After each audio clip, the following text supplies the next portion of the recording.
Introduire son Excellence, Monsieur Salvador Allende, dans la salle de l'Assemblée.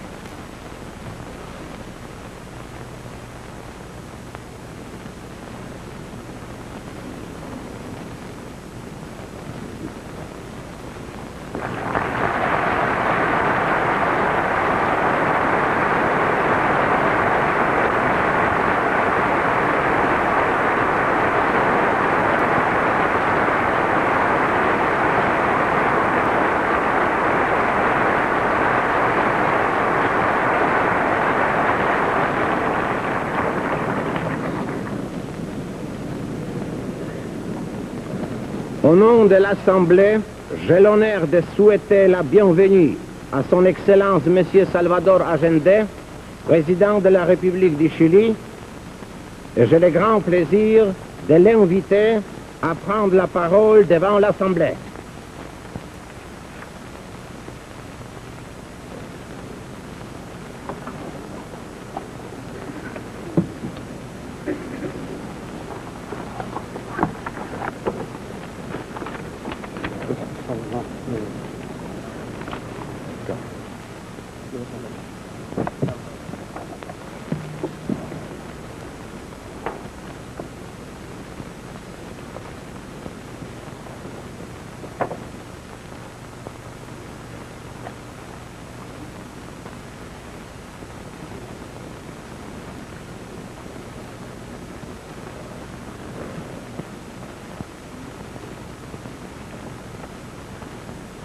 Señor presidente,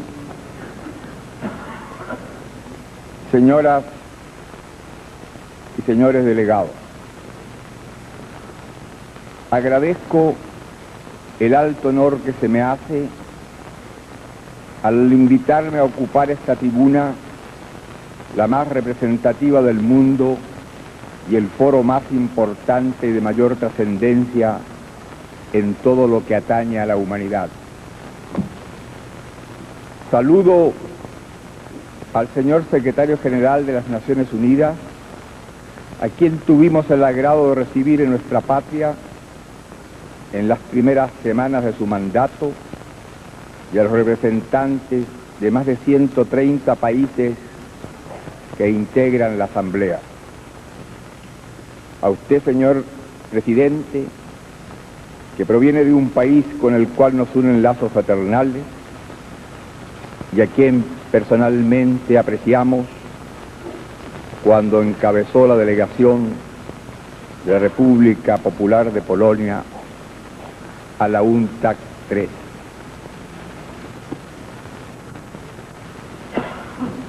Vengo de Chile, un país pequeño, pero donde hoy cualquier ciudadano es libre de expresarse como mejor prefiera, de irrestricta tolerancia cultural, religiosa e ideológica, donde la discriminación racial no tiene cabida. Un país con una clase obrera unida en una sola organización sindical, donde el sufragio universal y secreto es el vehículo de definición de un régimen multipartidista, con un parlamento de actividad ininterrumpida desde su creación hace 160 años, donde los tribunales de justicia son independientes del Ejecutivo, en que desde 1833 solo una vez se ha cambiado la Carta Constitucional sin que ésta prácticamente jamás haya dejado de ser aplicada. Un país donde la vida pública está organizada en instituciones civiles, que cuenta con fuerzas armadas de probada formación profesional y de hondo espíritu democrático. Un país de cerca de 10 millones de habitantes que en una generación ha dado 2 premios Nobel de literatura, Gabriela Mistral y Pablo Neruda, ambos hijos de modestos trabajadores. En mi patria, historia, tierra y hombre se funden en un gran sentimiento nacional. Pero Chile es también un país cuya economía retrasada ha estado sometida e inclusive enajenada a empresas capitalistas extranjeras, que ha sido conducido a un endeudamiento externo superior a los 4.000 millones de dólares, cuyo servicio anual significa más del 30% del valor de sus exportaciones. Un país con una economía extremadamente sensible ante la coyuntura externa, crónicamente estancada e inflacionaria, donde millones de personas han sido forzadas a vivir en condiciones de explotación y miseria, de cesantía abierta o disfrazada. Hoy vengo aquí porque mi país está enfrentado a problemas que en su trascendencia universal son objeto de la permanente atención de esta Asamblea de las Naciones. La lucha por la liberación social, el esfuerzo por el bienestar y el progreso intelectual, la defensa de la personalidad y dignidad nacionales. La perspectiva que tenía ante sí mi patria, como tantos otros países del tercer mundo, era un modelo de modernización reflejo que los estudios técnicos y la realidad más trágica coinciden en demostrar que está condenado a excluir de las posibilidades de progreso, bienestar y liberación social a más y más millones de personas, relegándolas a una vida subhumana. Modelo que va a producir mayor escasez de viviendas, que condenará a un número cada vez más grande de ciudadanos a la cesantía, al analfabetismo, a la ignorancia, a la miseria fisiológica.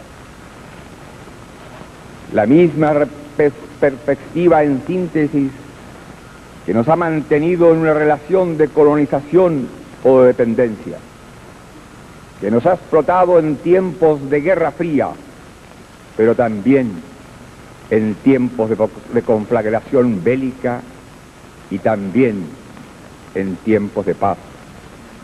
A nosotros, los países subdesarrollados, se nos quiere condenar a ser realidades de segunda clase, siempre subordinadas. Este es el modelo que la clase trabajadora chilena, al imponerse como protagonista de su propio porvenir, ha resuelto rechazar, buscando en cambio un desarrollo acelerado y autónomo y propio, transformando revolucionariamente las estructuras tradicionales. El pueblo de Chile ha conquistado el gobierno tras una larga trayectoria de generosos sacrificios y se encuentra plenamente entregado a la tarea de instaurar la democracia económica para que la actividad productiva responda a necesidades y expectativas sociales y no a intereses de lucro personal. De modo programado y coherente, la vieja estructura apoyada en la explotación de los trabajadores y en el dominio por una minoría de los principales medios de producción está siendo superada. En su reemplazo surge una nueva estructura dirigida por los trabajadores que, puesta al servicio de los intereses de la mayoría, está sentando las bases de un crecimiento que implica desarrollo auténtico, que involucra a todos los habitantes y no margina vastos sectores de conciudadanos a la miseria y relegación social. Los trabajadores están desplazando los sectores privilegiados del poder político y económico, tanto en los centros de labor como en las comunas y en el Estado. Este es el contenido revolucionario del proceso que está viviendo mi país, de superación del sistema capitalista para dar apertura al socialismo.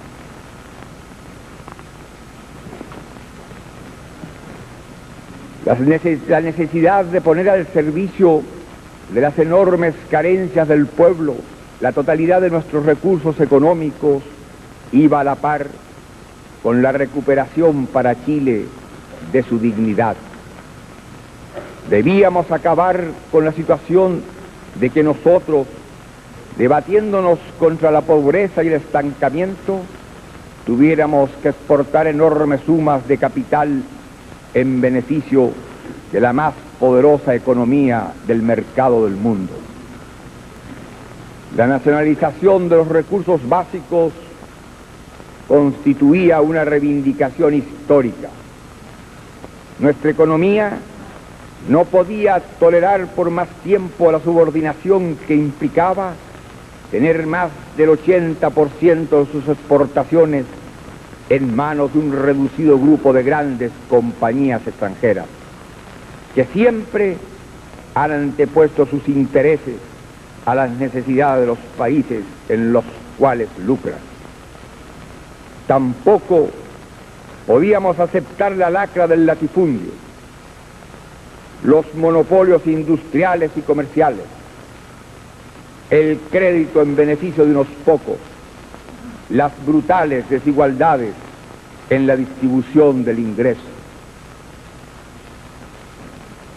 El cambio de la estructura del poder que estamos llevando a cabo, el progresivo papel de dirección que en ella asumen los trabajadores, la recuperación nacional de las riquezas básicas, la liberación de nuestra patria de la subordinación a las potencias extranjeras, son la culminación de un largo proceso histórico, de esfuerzo por imponer las libertades políticas y sociales, de heroica lucha de varias generaciones de obreros y campesinos por organizarse como fuerza social para conquistar el poder político y desplazar a los capitalistas del poder económico.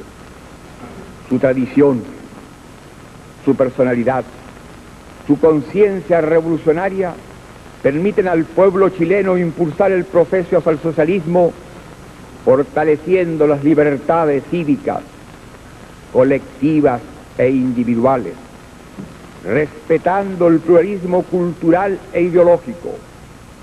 El nuestro es un combate permanente por la instauración de las libertades sociales, de la democracia económica, mediante el pleno ejercicio de las libertades políticas.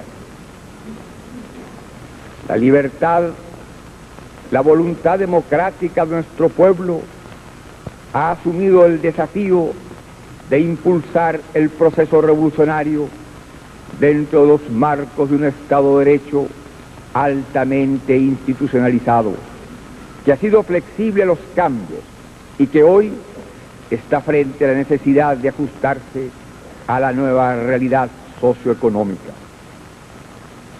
Hemos nacionalizado las riquezas básicas, hemos nacionalizado el cobre. Lo hemos hecho por decisión unánime del Parlamento, donde los partidos de gobierno están en minoría. Queremos que todo el mundo lo entienda claramente. No hemos confiscado las empresas extranjeras de la gran minería del cobre. Eso sí, de acuerdo con disposiciones constitucionales, reparamos una injusticia histórica al deducir de la indemnización las utilidades por ellas percibidas más allá de un 12% anual a partir de 1955. Las utilidades que habían obtenido en el transcurso de los últimos 15 años, algunas de las empresas nacionalizadas eran tan exorbitantes que al aplicárseles como límite de utilidad razonable el 12% anual, esas empresas fueron afectadas por deducciones de significación. Tal es el caso, por ejemplo, de una filial de la Anaconda Company.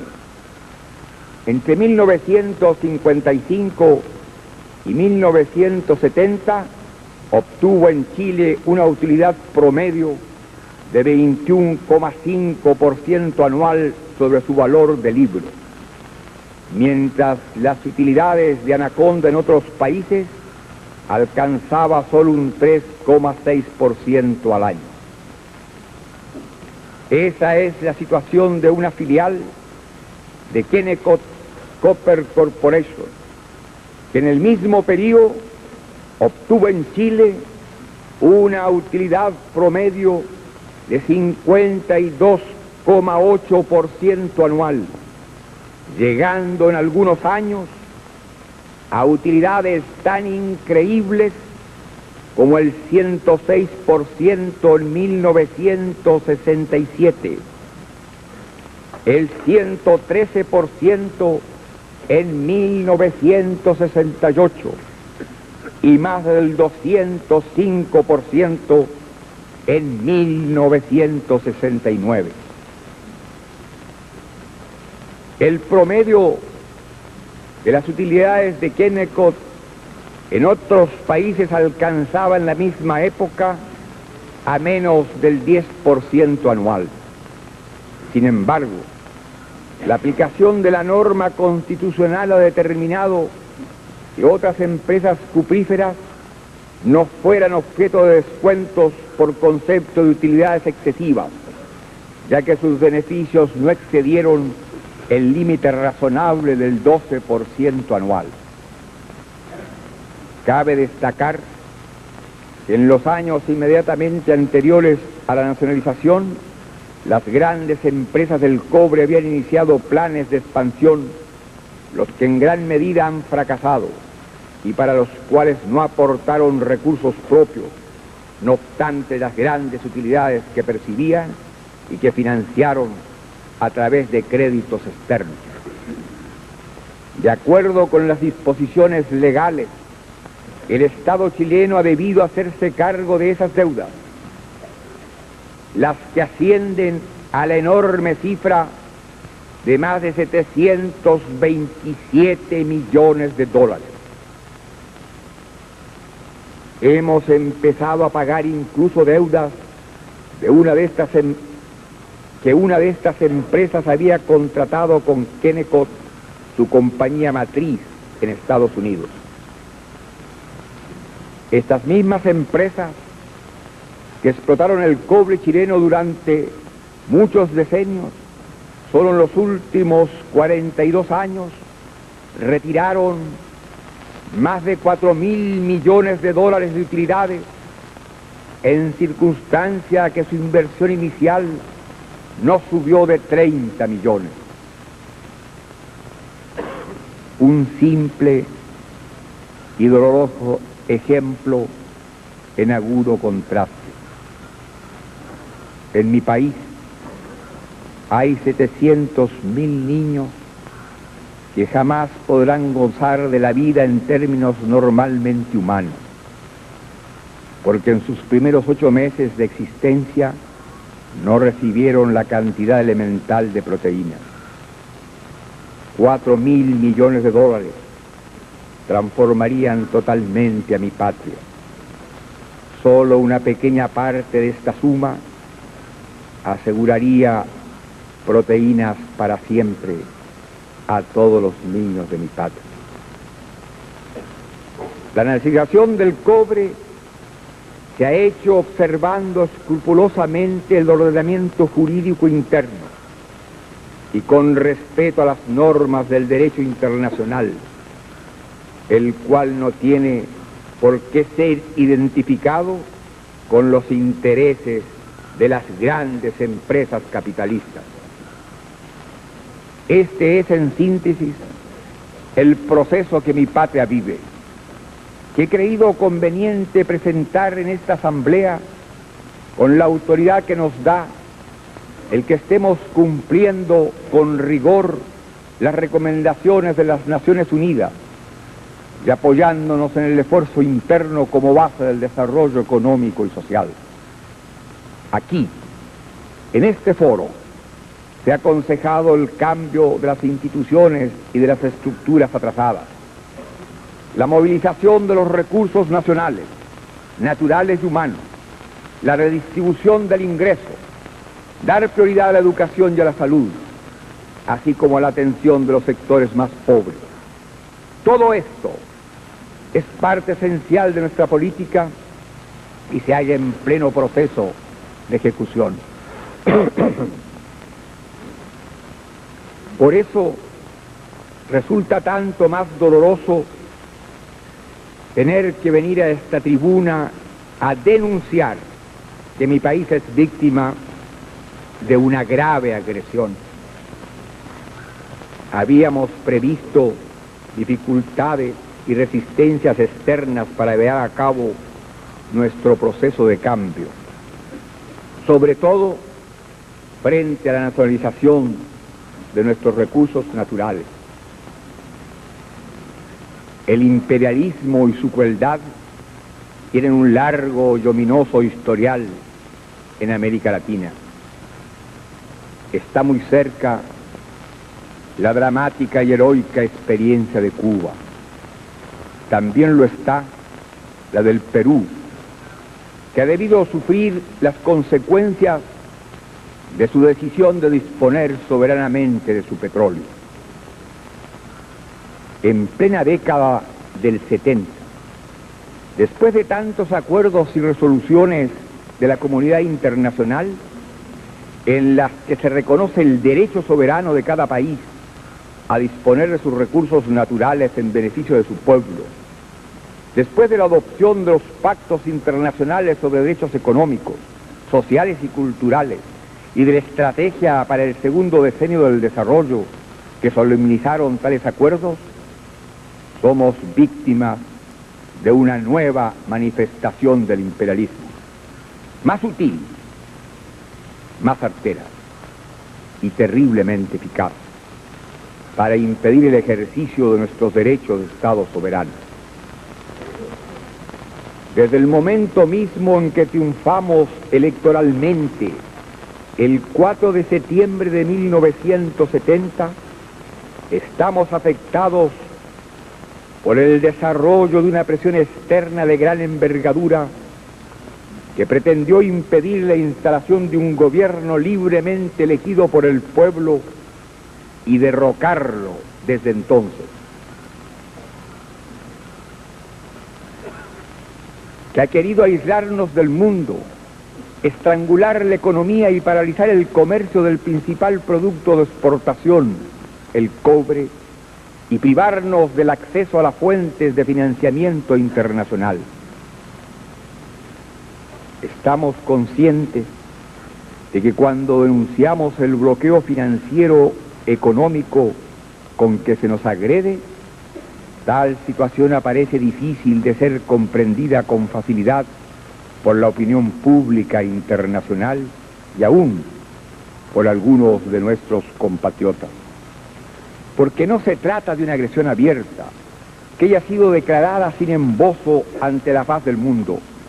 Por el contrario, es un ataque siempre oblicuo, subterráneo, sinuoso, pero no por eso menos lesivo para Chile. Nos encontramos frente a fuerzas que operan en la penumbra, sin bandera, con armas poderosas, apostadas en los más variados lugares de influencia. Sobre nosotros no pesa ninguna prohibición de comerciar. Nadie ha declarado que se propone un enfrentamiento con nuestra nación. Parecería que no tenemos más enemigos o adversarios que los propios y naturales políticos internos. No es así. Somos víctimas de acciones casi imperceptibles, disfrazadas generalmente con frases y declaraciones que ensalzan el respeto a la soberanía y a la dignidad de nuestro país. Pero nosotros conocemos en carne propia la enorme distancia que hay entre dichas declaraciones y las acciones específicas que debemos soportar. No estoy aludiendo a cuestiones vagas, Me refiero a problemas concretos que hoy aquejan a mi pueblo y que van a tener repercusiones económicas aún más graves en los meses próximos. Chile, como la mayor parte de los países del tercer mundo, es muy vulnerable frente a la situación del sector externo de su economía. En el transcurso de los últimos 12 meses, el descenso de los precios internacionales del cobre ha significado al país, cuyas exportaciones alcanzan a poco más de $1.000 millones, la pérdida de ingresos de aproximadamente $200 millones, mientras los productos, tanto industriales como agropecuarios, que debemos importar, han experimentado fuertes alzas, algunos de ellos hasta de un 60%. Como casi siempre, Chile compra a precios altos y vende a precios bajos. Ha sido justamente en estos momentos, de por sí difíciles para nuestra balanza de pagos, cuando hemos debido hacer frente, entre otras, a las siguientes acciones simultáneas destinadas, al parecer, a tomar revancha del pueblo chileno por su decisión de nacionalizar el cobre. Hasta el momento de la iniciación de mi gobierno, Chile percibía por concepto de préstamos otorgados por organismos financieros internacionales, tales como el Banco Mundial y el Banco Interamericano de Desarrollo, un monto de recursos cercano a $80 millones al año. Violentamente, estos financiamientos han sido interrumpidos. En el decenio pasado, Chile recibía préstamos de la Agencia para el Desarrollo Internacional del Gobierno de Estados Unidos, AID, por un valor de $50 millones aproximadamente al año. No pretendemos que esos préstamos sean restablecidos. Estados Unidos es soberano para otorgar ayuda externa o no al país que desee. Solo queremos señalar que la drástica supresión de esos créditos ha significado contracciones importantes en nuestra balanza de pagos. Al asumir la presidencia, mi país contaba con líneas de crédito a corto plazo de la banca privada norteamericana destinadas al financiamiento de nuestro comercio exterior por cerca de $220 millones. En breve plazo se han suspendido estos créditos y se ha descontado un monto de alrededor de $190 millones, suma que hemos debido pagar al no renovarse las respectivas operaciones.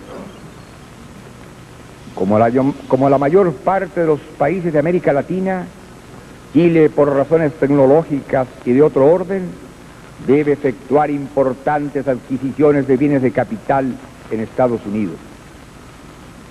En la actualidad, tanto los financiamientos de proveedores como los que ordinariamente otorga el Eximbank para este tipo de operaciones nos han sido también suspendidos, encontrándonos en la anómala situación de tener que adquirir esta clase de bienes con pago anticipado, lo cual presiona extraordinariamente sobre nuestra balanza de pagos. Los desembolsos de préstamos contratados por Chile con anterioridad a la iniciación de mi gobierno con agencias del sector público de Estados Unidos y que se encontraban entonces en ejecución, también se han suspendido. En consecuencia, tenemos que continuar la realización de los proyectos correspondientes, efectuando compras al contado en el mercado norteamericano, ya que en plena marcha de las obras es imposible reemplazar la fuente de las importaciones respectivas. Para ello, se había previsto que el financiamiento proviniera de organismos del gobierno norteamericano. Como resultado de acciones dirigidas en contra del comercio del cobre en los países de Europa Occidental, nuestras operaciones de corto plazo con bancos privados de ese continente, basadas fundamentalmente en cobranzas de venta de este metal, se han entorpecido enormemente. Esto ha significado la no renovación de líneas de crédito por más de 20 millones de dólares, la suspensión de gestiones financieras que estaban a punto de comerciarse por más de 200 millones de dólares, y la creación de un clima que impide el manejo normal de nuestras compras en tales países, así como distorsiona agudamente todas nuestras actividades en el campo de la finanza externa. Esta asfixia financiera de proyecciones brutales, dadas las características de la economía chilena, se ha traducido en una severa limitación de nuestras posibilidades de abastecimiento de equipos, de repuestos, de insumos, de productos alimenticios, de medicamentos. Todos los chilenos estamos sufriendo las consecuencias de estas medidas, las que proyectan en la vida diaria de cada uno sufrimiento y dolor, y naturalmente también repercuten en la vida política interna. Lo que he descrito significa que se ha desvirtuado la naturaleza de los organismos internacionales, cuya utilización como instrumento de la política bilateral de cualquiera de sus países miembros, por poderoso que sea, es jurídica y moralmente inaceptable. Significa presionar a un país económicamente débil. Significa castigar a un pueblo por su decisión de recuperar sus recursos básicos. Significa una forma premeditada de intervención en los asuntos internos de un país. Esto es lo que denominamos insolencia imperialista. Señores delegados, ustedes lo saben y no pueden dejar de recordarlo. Todo esto ha sido repetidamente condenado por resoluciones de Naciones Unidas. No solo sufrimos el bloqueo financiero, también somos víctimas de una clara agresión. Dos empresas que integran el núcleo central de las grandes compañías transnacionales, que clavaron sus garras en mi país, la International Telegraph and Telephone Company y la Kennecott Copper Corporation, se propusieron manejar nuestra vida política. La ITT, gigantesca corporación, cuyo capital es superior al presupuesto nacional de varios países latinoamericanos juntos y superior incluso al de algunos países industrializados, inició desde el momento mismo que triunfó el movimiento popular en la elección de septiembre de 1970, una siniestra acción para impedir que yo ocupara la primera magistratura.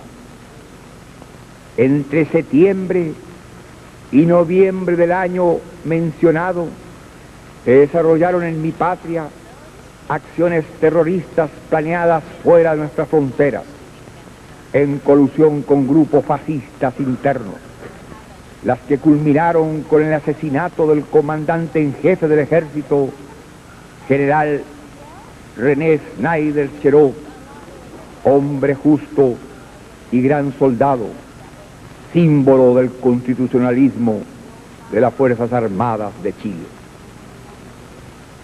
En marzo del año en curso se revelaron los documentos que denuncian la relación entre esos tenebrosos propósitos y la ITT. Esta última ha reconocido que incluso hizo en 1970 sugerencias al gobierno de Estados Unidos para que interviniera en los acontecimientos políticos de Chile.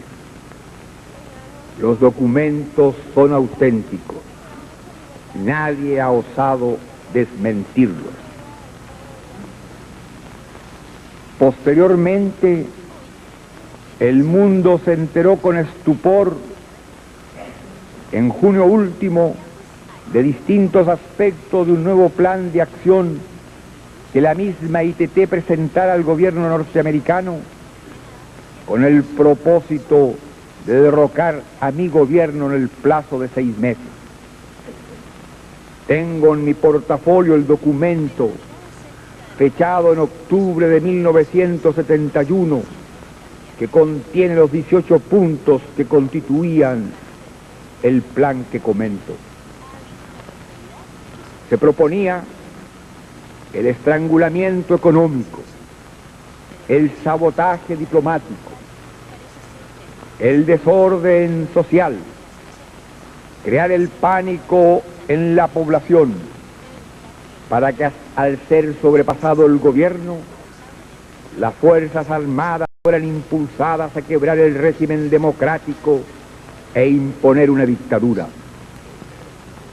En los mismos momentos en que la ITT formulaba ese plan, sus representantes simulaban negociar con mi gobierno una fórmula para la adquisición por el Estado chileno de la participación de ITT en la Compañía de Teléfonos de Chile. Desde los primeros días de mi administración habíamos iniciado conversaciones para adquirir la empresa telefónica que controlaba la ITT por razones de seguridad nacional. Personalmente, recibí en 2 oportunidades a altos ejecutivos de la empresa. En las discusiones, mi gobierno actuaba de buena fe. La ITT, en cambio, se negaba a aceptar el pago de un precio fijado de acuerdo con una tasación de expertos internacionales. Ponía dificultades para una solución rápida y equitativa, mientras subterráneamente intentaba desencadenar una situación caótica en mi país. La negativa de la ITT a aceptar un acuerdo directo y el conocimiento de sus certeras maniobras nos ha obligado a enviar al Congreso un proyecto de ley de nacionalización. La voluntad del pueblo chileno de defender el régimen democrático y el progreso de su revolución, la lealtad de las Fuerzas Armadas hacia su patria y sus leyes, han hecho fracasar estos siniestros intentos. Señores delegados, yo acuso ante la conciencia del mundo a la ITT de pretender provocar en mi patria la guerra civil, grado máximo de desintegración para un país. Esto es lo que nosotros calificamos como intervención imperialista. Chile está ahora ante un peligro cuya solución no depende solamente de la voluntad nacional, sino que de una vasta gama de elementos externos. Me estoy refiriendo a la acción emprendida por la Kenneth Copper. Nuestra Constitución establece que las disputas originadas por las nacionalizaciones deben ser resueltas por un tribunal que, como todos los de mi país, es independiente y soberano en sus decisiones. La Kennecott aceptó esta jurisdicción y durante un año litigó ante este tribunal. Su apelación fue denegada y entonces decidió utilizar su gran poder para despojarnos de los beneficios de nuestras exportaciones de cobre y presionar contra el gobierno de Chile. Llegó en su osadía hasta demandar en septiembre último el embargo del precio de dichas exportaciones ante los tribunales de Francia, de Holanda y de Suecia. Seguramente lo intentará también en otros países. El fundamento de estas acciones no pueden ser más inaceptables desde cualquier punto de vista jurídico y moral.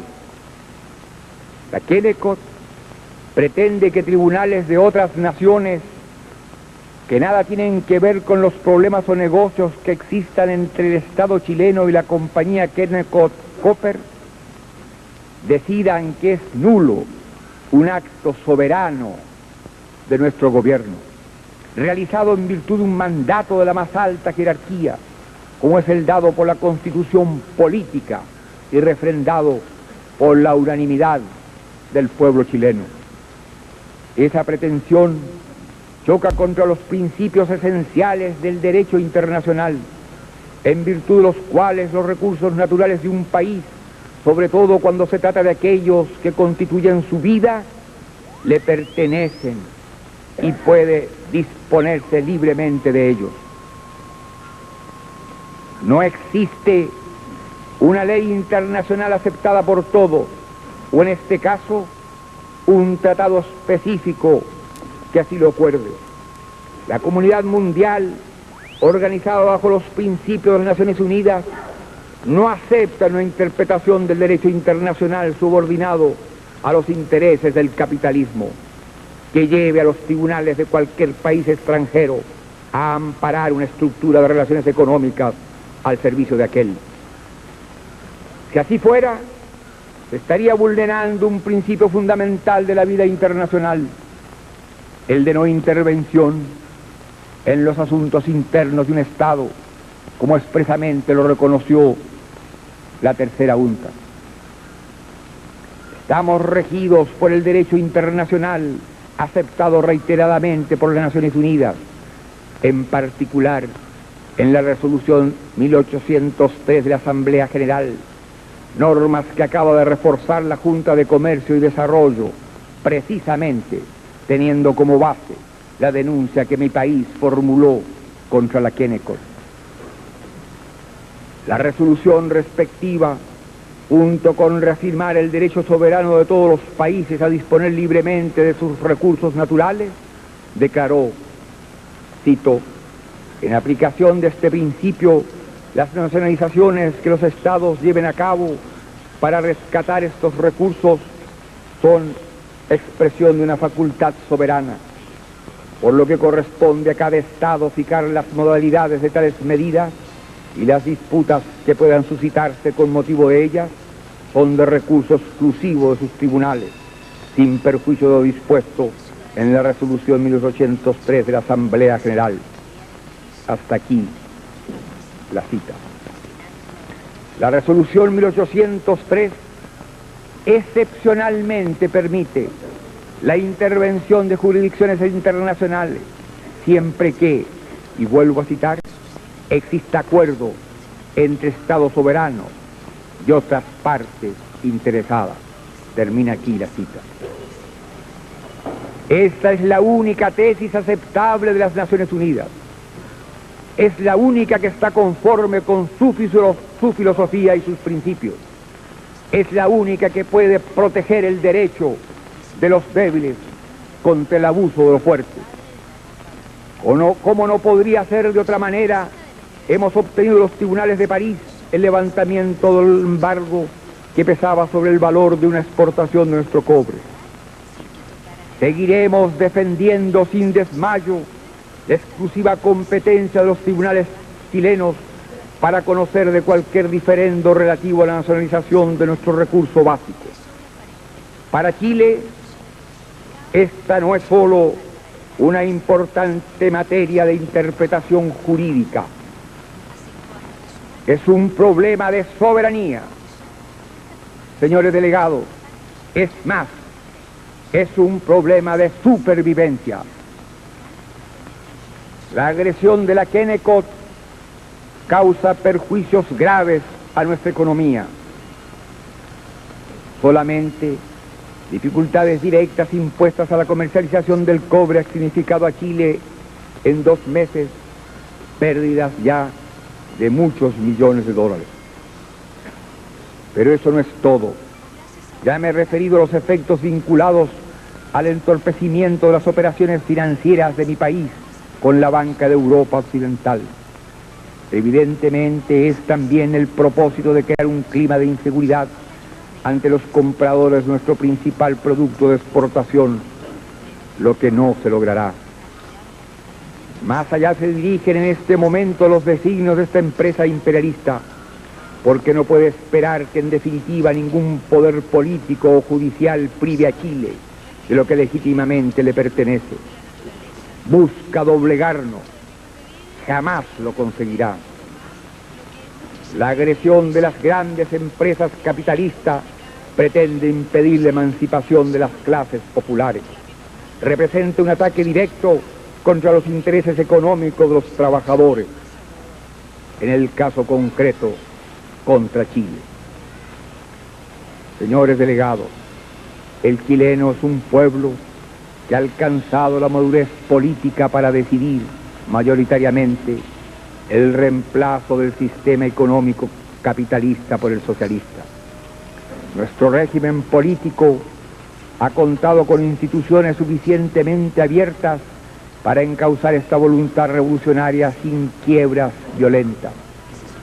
Me hago un deber de advertir a esta asamblea que las represalias y el bloqueo dirigidos a producir contradicciones y deformaciones económicas encadenadas amenazan repercutir sobre la paz y la convivencia interna en mi país. Su intención malévola no la lograrán. La inmensa mayoría de los chilenos encontrará el modo de resistirla en actitud patriótica y digna. Lo que dije al comienzo tendrá validez siempre. La historia, la tierra, el hombre nuestro se funden en un gran sentido nacional. Ante la tercera UNTAC tuve la oportunidad de referirme al fenómeno de las corporaciones transnacionales y después el vertiginoso crecimiento de su poder económico lo destaqué, como su influencia política y su acción corruptora. De ahí la alarma con que la opinión mundial debe reaccionar ante semejante realidad.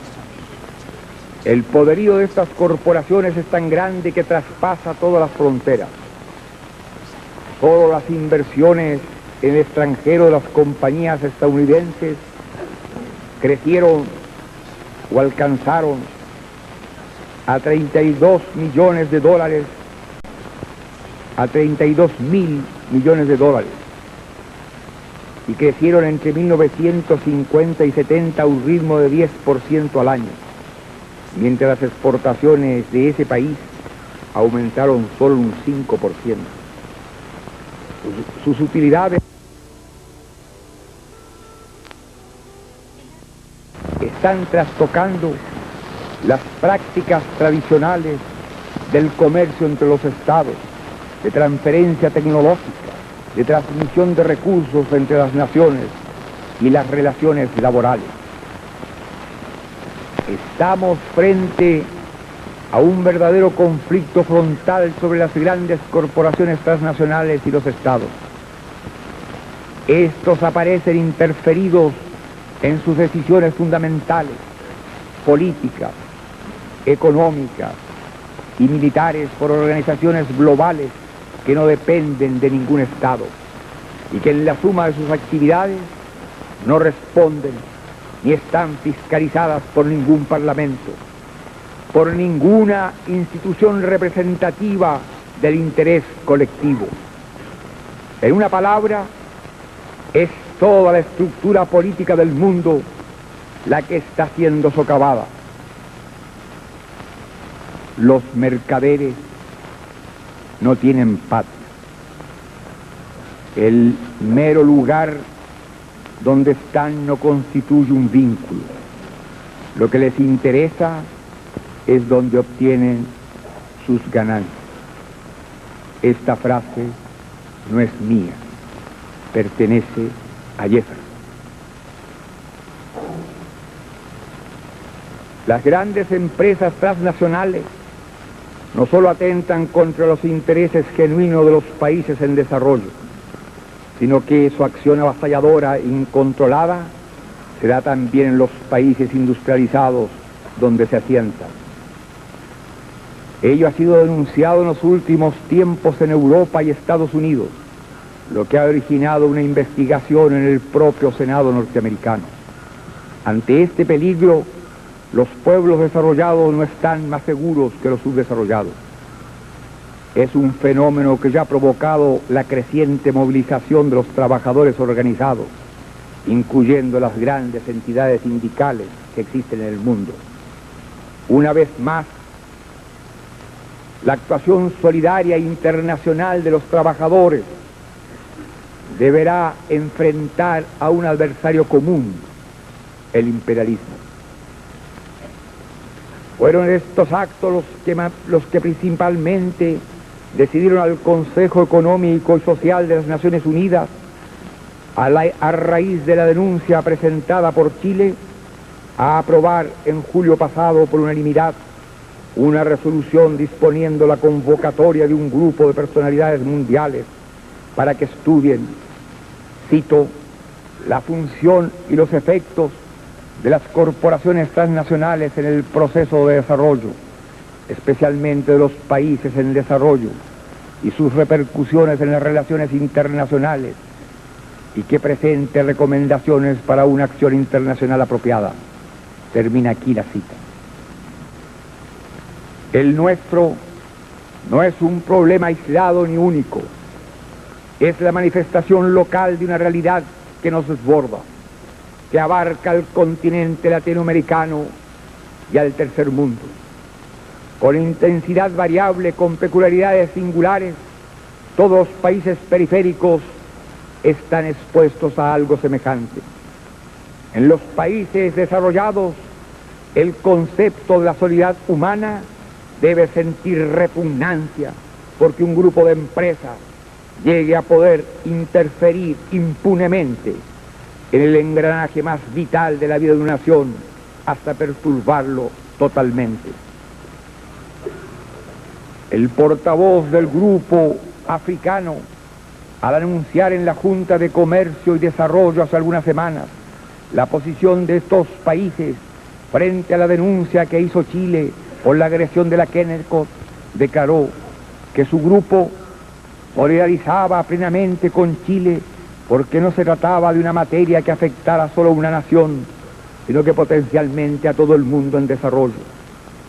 Estas palabras tienen un gran valor porque significan el reconocimiento de todo un continente que a través del caso chileno está planteada una nueva etapa de la batalla entre el imperialismo y los países débiles del tercer mundo.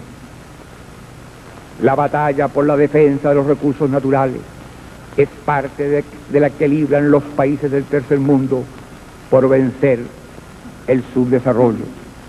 Hay una relación dialéctica muy clara. Existe el imperialismo porque existe el subdesarrollo. Existe el subdesarrollo porque existe el imperialismo. La agresión que nosotros padecemos hace aparecer como ilusorio el cumplimiento de las promesas hechas en los últimos años en cuanto a una acción de envergadura para superar el estado de atraso y de necesidad de las naciones de África, Asia y América Latina. Hace 2 años, esta Asamblea General, con ocasión del 25º aniversario de la creación de las Naciones Unidas, proclamó en forma solemne la estrategia para el segundo decenio del desarrollo.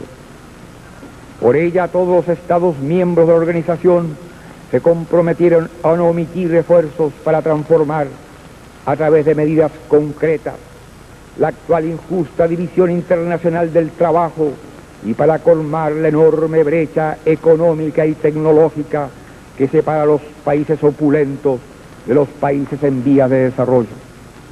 Estamos comprobando que ninguno de estos propósitos se convierte en realidad. Al contrario, se ha retrocedido. Así, los mercados de los países industrializados han continuado tan cerrados como antes para los productos básicos de los países en desarrollo, especialmente los agrícolas, y aún aumentan los índices de proteccionismo. Los términos del intercambio se siguen deteriorando. El sistema de preferencias generalizadas para las exportaciones de nuestras manufacturas y semimanufacturas no ha sido puesto en vigencia por la nación, cuyo mercado ofrecía mejores perspectivas dado su volumen, y no hay indicios de que lo sea en un futuro inmediato. La transferencia de recursos financieros públicos, lejos de llegar al 0,7% del Producto Nacional Bruto de las naciones desarrolladas, ha bajado del 0,34 al 0,24%. El endeudamiento de los países en desarrollo, que ya era enorme a principios del presente año, ha subido en pocos meses de 70 a 75 mil millones de dólares. Los cuantiosos pagos por servicio de deuda, que representan un drenaje intolerable para estos países, han sido provocados en gran medida por las condiciones y modalidades de los préstamos. Dichos servicios aumentaron en un 18% en 1970 y en un 20% en 1971, lo que es más del doble de la tasa media del decenio 1960. Este es el drama del subdesarrollo y de los países que todavía no hemos sabido hacer valer nuestros derechos y defender mediante una vigorosa acción colectiva el precio de las materias primas y productos básicos, así como hacer frente a las amenazas y agresiones del neoimperialismo.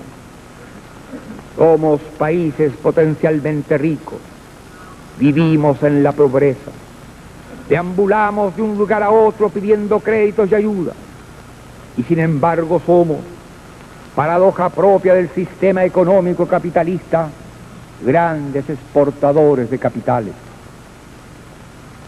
América Latina, como componente del mundo en desarrollo, se integra en el cuadro que acabo de exponer. Junto con Asia, África y los países socialistas, ha librado en los últimos años muchas batallas para cambiar la estructura de las relaciones económicas y comerciales con el mundo capitalista. Para sustituir el injusto y discriminatorio orden económico y monetario creado en Bretton Woods al término de la Segunda Guerra Mundial.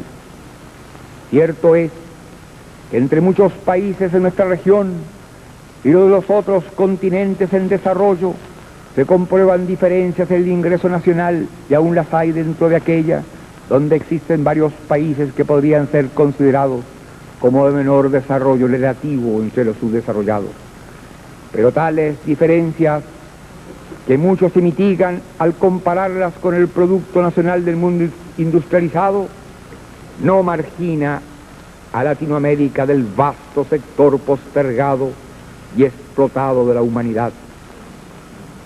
Ya el Consenso de Viña del Mar, en 1969, afirmó esas coincidencias y tipificó, precisó y cuantificó el atraso económico y social de la región y los factores externos que la determinan, destacando las enormes injusticias cometidas en su contra bajo el disfraz de cooperación y ayuda.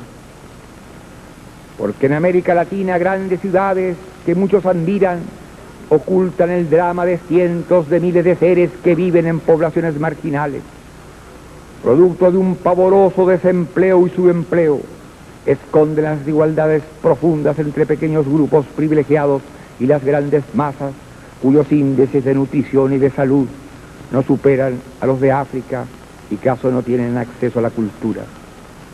Es fácil comprender por qué nuestro continente latinoamericano registra una alta mortalidad infantil y un bajo promedio de vida, si se tiene presente que en él faltan 28 millones de viviendas, el 56% de su población está subalimentada. Hay más de 100 millones de analfabetos y semianalfabetos, 13 millones de cesantes absolutos y más de 50 millones de trabajadores ocasionales.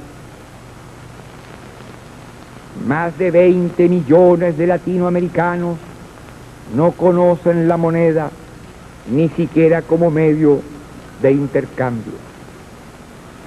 Ningún régimen, ningún gobierno ha sido capaz de resolver los grandes déficits de vivienda, trabajo, alimentación y salud.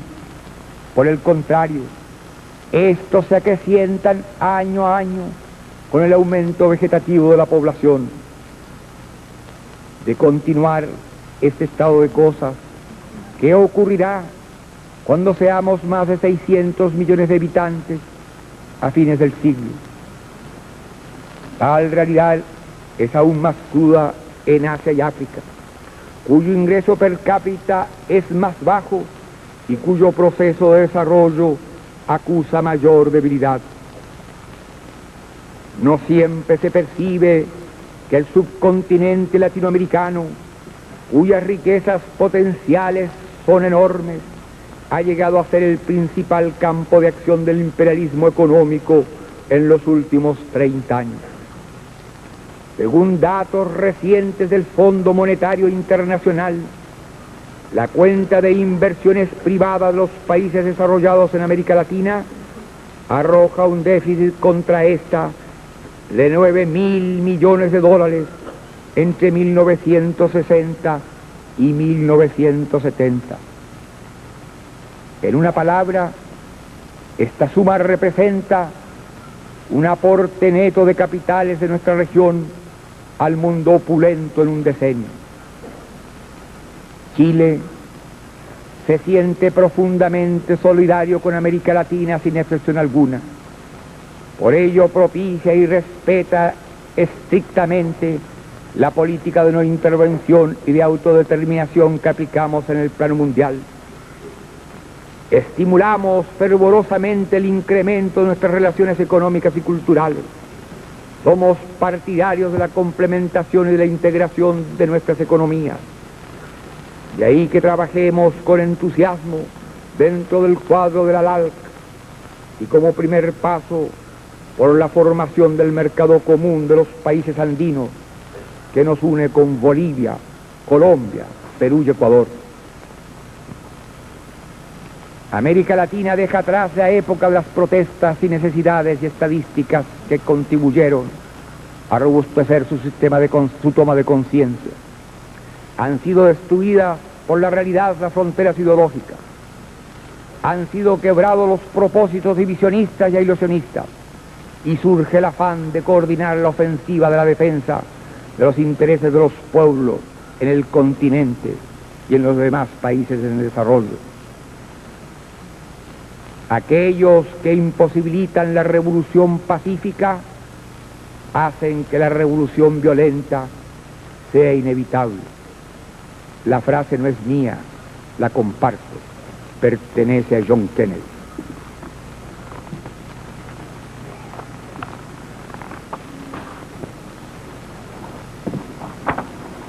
Chile no está solo, no ha podido ser aislado ni de América Latina ni del resto del mundo. Por el contrario, ha recibido infinitas muestras de solidaridad y apoyo.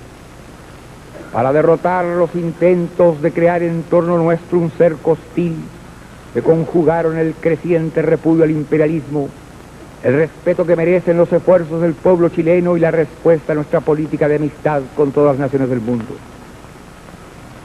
En América Latina todos los esquemas de cooperación e integración económica y cultural de que formamos parte en el plano regional y subregional han continuado vigorizándose a ritmo acelerado y dentro de ellos nuestro comercio ha crecido considerablemente, en particular con Argentina, México y los países del Pacto Andino. No ha sufrido trizaduras la coincidencia de los países latinoamericanos en foros mundiales y regionales para sostener los principios de libre determinación sobre los recursos naturales. Y frente a los recientes atentados contra nuestra soberanía, hemos recibido fraternales demostraciones de total solidaridad. A todo nuestro emocionado reconocimiento. Cuba socialista, que sufre los rigores del bloqueo, nos ha entregado sin reservas permanentemente su adhesión revolucionaria. En el plano mundial, debo destacar muy especialmente que desde el primer momento hemos tenido a nuestro lado, en actitud ampliamente solidaria, a los países socialistas de Europa y África y Asia. La gran mayoría de la comunidad mundial nos honró con la elección de Santiago como sede de la tercera UNCTAD y ha acogido con interés nuestra invitación para albergar la próxima conferencia mundial sobre el desarrollo, sobre el derecho del mar, que reitero en esta oportunidad. La reunión a nivel ministerial de los países no alineados, celebrada en Georgetown, Guayana, en septiembre último, nos expresó públicamente su decidido respaldo frente a la agresión que somos objeto por la Kennecott Cooper. El CIPEC, organismo de coordinación establecido por los principales países exportadores de cobre, Perú, Zaire, Zambia y Chile, reunido recientemente en Santiago a solicitud de mi gobierno, a nivel ministerial para analizar la situación de agresión en contra de mi patria, creada por la Kennecott, acaba de adoptar varias resoluciones y recomendaciones trascendentales. Ellas constituyen un apoyo sin reserva a nuestra posición y un importante paso dado por países del tercer mundo para defender el comercio de sus productos básicos. Estas resoluciones serán seguramente materia de importante debate en la segunda comisión. Solo quiero citar aquí la categórica declaración de que todo acto que impida o entrave el ejercicio del derecho soberano de los países a disponer libremente de sus recursos naturales constituye una agresión económica, y desde luego los actos de la compañía Kennecott contra Chile son agresión económica, y por lo tanto acuerdan solicitarle a sus gobiernos que suspenda con ella toda relación económica y comercial. Que las disputas sobre indemnizaciones en caso de nacionalización son de exclusiva competencia de los estados que las decretan. Pero lo más significativo es que acordó crear un mecanismo permanente de protección y solidaridad en relación al cobre. Esos mecanismos junto al OPEC que opera en el campo petrolero son el germen de lo que debiera ser una organización de todos los países del tercer mundo para proteger y defender la totalidad de sus productos básicos, tanto los mineros e hidrocarburos como los agrícolas. La gran mayoría de los países de Europa Occidental, desde el extremo norte en los países escandinavos hasta el extremo sur con España, ha seguido cooperando con Chile y nos ha significado su comprensión, un apoyo, y hemos renegociado gracias a ello nuestra deuda externa. Por último, hemos visto con emoción la solidaridad de la clase trabajadora mundial, expuestas por sus grandes centrales sindicales y manifestada en actos de hondo significado, como fue la negativa de los obreros portuarios de Lab y de Rotterdam a descargar el cobre de Chile, cuyo pago había sido arbitraria e injustamente embargado. Señor presidente y señores delegados, he centrado mis palabras en la agresión a Chile y en los problemas latinoamericanos y mundiales que a ellas se conectan, ya sea en su origen o en sus efectos. Quisiera ahora referirme brevemente a otras cuestiones que interesan a la comunidad internacional. No voy a mencionar todos los problemas mundiales que están en el temario de esta asamblea. No tengo la pretensión de avanzar soluciones sobre ellos. Esta asamblea está trabajando afanosamente desde hace más de 2 meses en definir y acordar medidas adecuadas. Confiamos en que el resultado de esta labor será fructífero. Mis observaciones serán de carácter general y reflejan preocupaciones del pueblo chileno. Con ritmo acelerado se transforma el cuadro de la política internacional que hemos vivido desde la posguerra, y ello ha producido una nueva correlación de fuerzas. Han aumentado y se han fortalecido centros de poder político y económico. En el caso del mundo socialista, cuya influencia ha crecido notablemente, su participación en las más importantes decisiones de política en el campo internacional es cada vez mayor. Es mi convicción que no podrán transformarse las relaciones comerciales y el sistema monetario internacional, aspiración compartida por los pueblos, si no participan plenamente en ese proceso todos los países del mundo, entre ellos los del área socialista. La República Popular China, que albergaba en su frontera casi 1/3 de la humanidad, ha recuperado después de un largo e injusto ostracismo el lugar que le es suyo en el foro de las negociaciones multinacionales y ha establecido nexos diplomáticos y de intercambio con la mayoría de los países del mundo. Se ha ampliado la comunidad económica europea con el ingreso del Reino Unido, de Gran Bretaña y otros países, lo que le da un peso mayor en las decisiones, sobre todo en el campo económico. El crecimiento del Japón ha alcanzado una velocidad portentosa. El mundo en desarrollo está adquiriendo cada día mayor conciencia de sus realidades y de sus derechos. Exige justicia y equidad en el trato y que se reconozca el lugar que le corresponde en el escenario mundial. Motores de esta transformación han sido, como siempre, los pueblos en su progresiva liberación para convertirse en los personajes de la historia. La inteligencia del hombre ha impulsado vertiginosos progresos de la ciencia y de la técnica.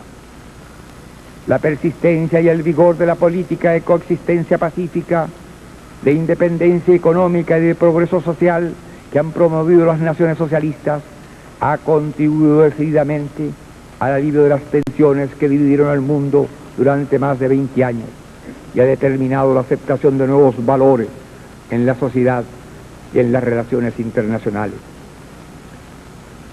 Saludamos los cambios que traen promesas de paz y de prosperidad para muchos pueblos, pero exigimos que participe de ellas la humanidad entera. Desgraciadamente, estos cambios han beneficiado solo un grado mezquino al mundo en desarrollo. Este sigue tan explotado como antes, distante cada vez más de la civilización del mundo industrializado. Dentro de él bullen nobles aspiraciones y justas rebeldías que continuarán estallando con fuerza creciente. Manifestamos complacencia por la superación casi completa de la Guerra Fría y por el desarrollo de acontecimientos alentadores. Las negociaciones entre la Unión Soviética y los Estados Unidos, tanto respecto al comercio como al desarme. La concertación de tratados entre la República Federal Alemana, la Unión Soviética y Polonia. La inminencia de la Conferencia de Seguridad Europea. Las negociaciones entre los dos estados alemanes y su ingreso prácticamente asegurado a las Naciones Unidas. Las negociaciones entre los gobiernos de la República Popular Democrática de Corea y de la República de Corea, para nombrar los más promisorios. Es innegable que en la arena internacional hay treguas, acuerdos, disminución de la situación explosiva.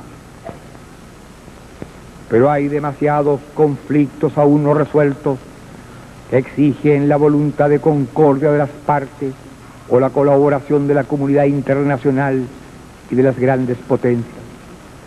Continúan activas las agresiones y disputas de diversas partes del mundo. El conflicto en el Medio Oriente, el más explosivo de todos, donde todavía no ha podido obtenerse la paz, según lo han recomendado resoluciones de los principales órganos de las Naciones Unidas, como la 242 del Consejo de Seguridad. El asedio y la persecución contra Cuba, la explotación colonial, la ignominia del racismo del apartheid, el ensanchamiento de la brecha económica y tecnológica entre países ricos y países pobres. No hay paz para Indochina, pero tendrá que haberla. Llegará la paz para Vietnam. Tiene que llegar, porque ya nadie duda de la inutilidad de esta guerra monstruosamente injusta, que persigue un objetivo tan irrealizable en estos días como es imponer a pueblos de conciencia revolucionaria políticas que no pueden compartir porque contrarían su interés nacional, su genio y su personalidad. Habrá paz. Pero ¿qué nos deja esta guerra tan cruel, tan prolongada y desigual? El saldo tras los años de lucha cruenta son solo la tortura de un pueblo admirable en su dignidad, millones de muertos y de huérfanos, ciudades enteras desaparecidas, cientos de miles de hectáreas de tierras asoladas, sin vida vegetal posible, en síntesis, la destrucción ecológica.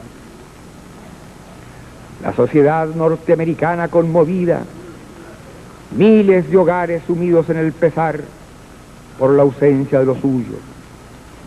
No se siguió la ruta de Lincoln.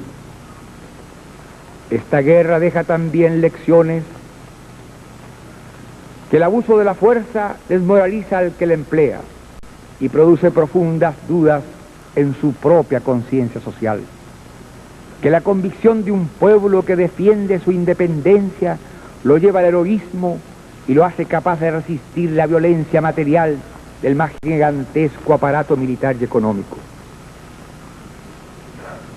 El nuevo cuadro político crea condiciones favorables para que la comunidad de naciones haga en los años venideros un gran esfuerzo destinado a dar renovada vida y dimensión al orden internacional.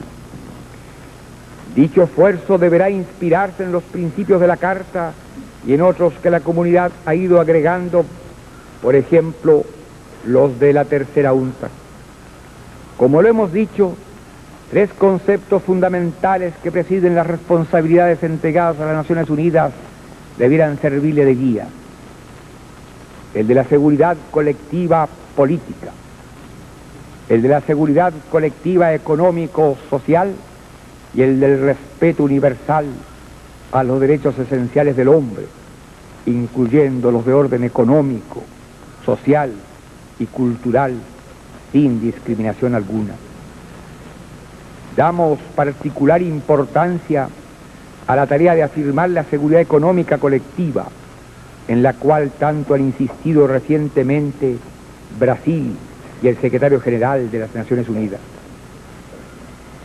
Como paso importante en esta dirección, la Organización Mundial cuanto antes debiera hacer realidad la Carta de Derechos y Deberes Económicos de los Estados, fecunda idea que llevó el presidente de México, Luis Echeverría, a la tercera UNCTAD. Como ilustre mandatario del país hermano, creemos, cito, no es posible un orden justo y un mundo estable en tanto no se creen obligaciones y derechos que protejan a los estados débiles. Termina la cita. La acción futura de las colectividades de naciones debe acentuar una política que tenga como protagonista a todos los pueblos. La Carta de las Naciones Unidas fue concebida y presentada en nombre de nosotros, los de las Naciones Unidas, los pueblos. La acción internacional tiene que estar dirigida a servir al hombre, que no goza de privilegios, sino que sufre y labora, al minero de Cardiff, como al felá del Egipto, al trabajador que cultiva el cacao en Ghana o en Costa de Marfil, como al campesino del altiplano en Sudamérica, al pescador de Java, como al cafetalero de Kenia o de Colombia. Aquella debiera alcanzar a los 2.000 millones de seres postergados a los que la colectividad tiene la obligación de incorporar al actual nivel de la evolución histórica y reconocerles el valor y la dignidad de persona humana, como lo contempla el preámbulo de la Carta. Es tarea impostergable para la comunidad internacional asegurar el cumplimiento de la estrategia para el segundo decenio del desarrollo y poner este instrumento a tono con las nuevas realidades del tercer mundo y con la resonancia y renovada conciencia de los pueblos. La disminución de las tensiones en las relaciones entre países, el progreso de la cooperación y el entendimiento exigen y permiten simultáneamente reconvertir las gigantescas actividades a la guerra en otras que impongan como nueva frontera atender las inconmensurables carencias de todo orden de más de 2/3 de la humanidad. De modo tal que los países más desarrollados aumenten su producción y empleo en asociación con los reales intereses de los países menos desarrollados. Solo entonces podríamos hablar de una auténtica comunidad internacional.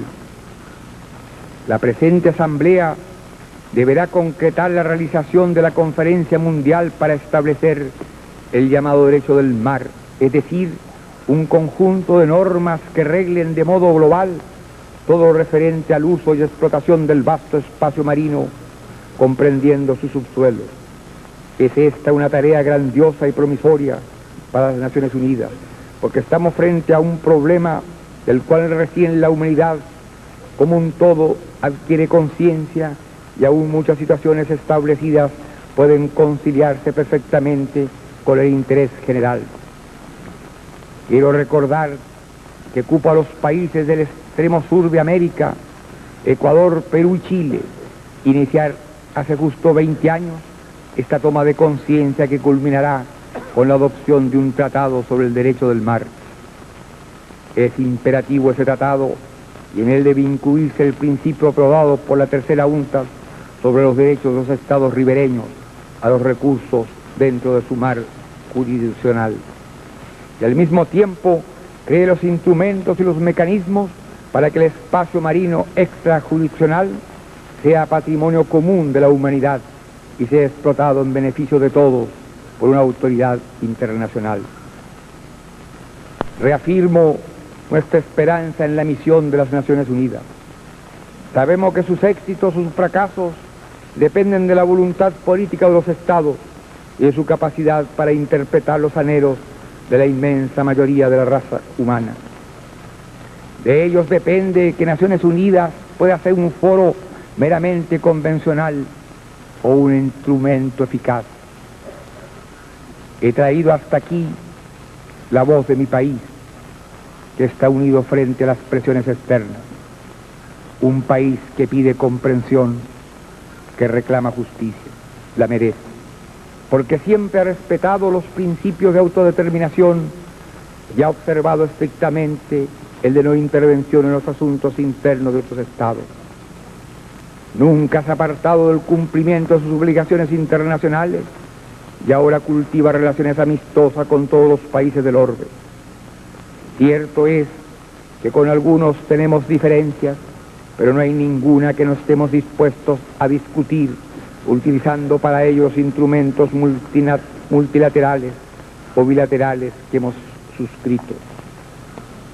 Nuestro respeto a los tratados es invariable.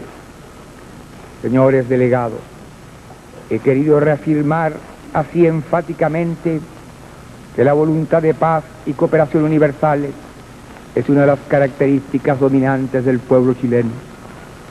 De ahí la resuelta firmeza con que defenderá su independencia política y económica y el cumplimiento de sus decisiones colectivas democráticamente adoptadas en el ejercicio de su soberanía. En menos de una semana acaban de ocurrir hechos que convierten en certeza nuestra confianza de que venceremos pronto en la lucha entablada para alcanzar dichos objetivos.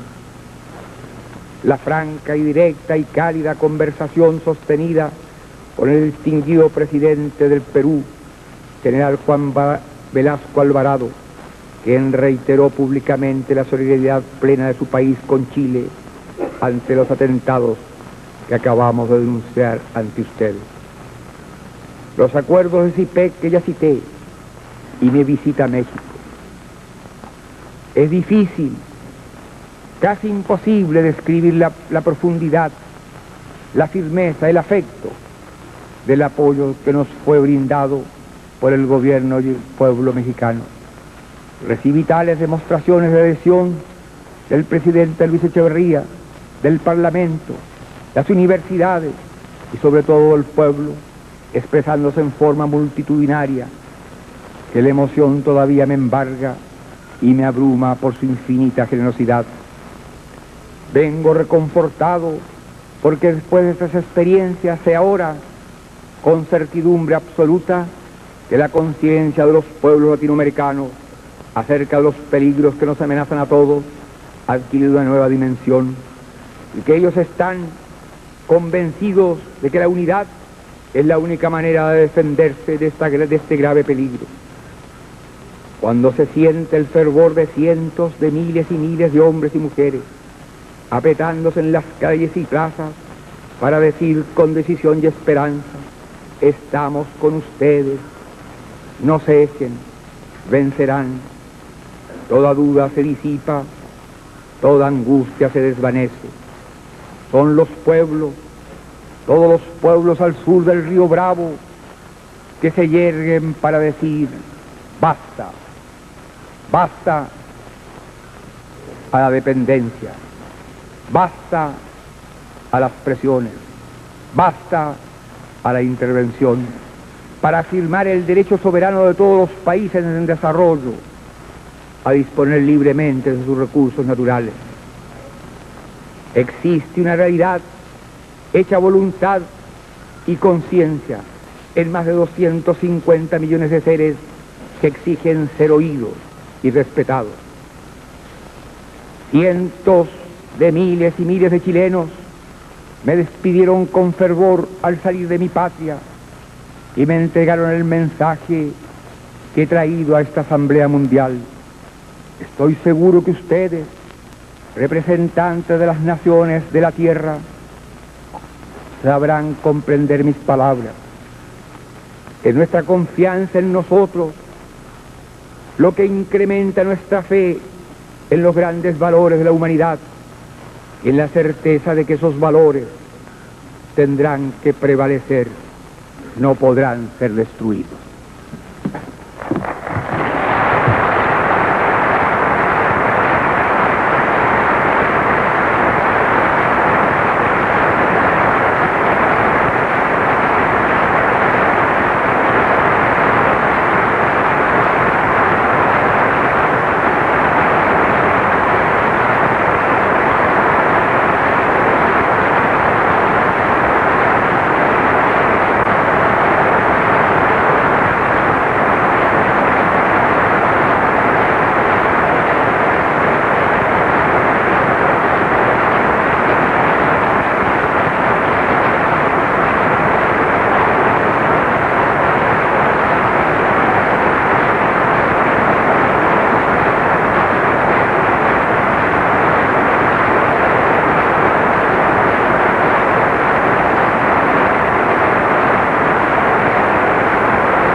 Au nom de l'Assemblée générale, je tiens à remercier Son Excellence le Président de la République du Chili de l'importante déclaration qu'il vient de faire.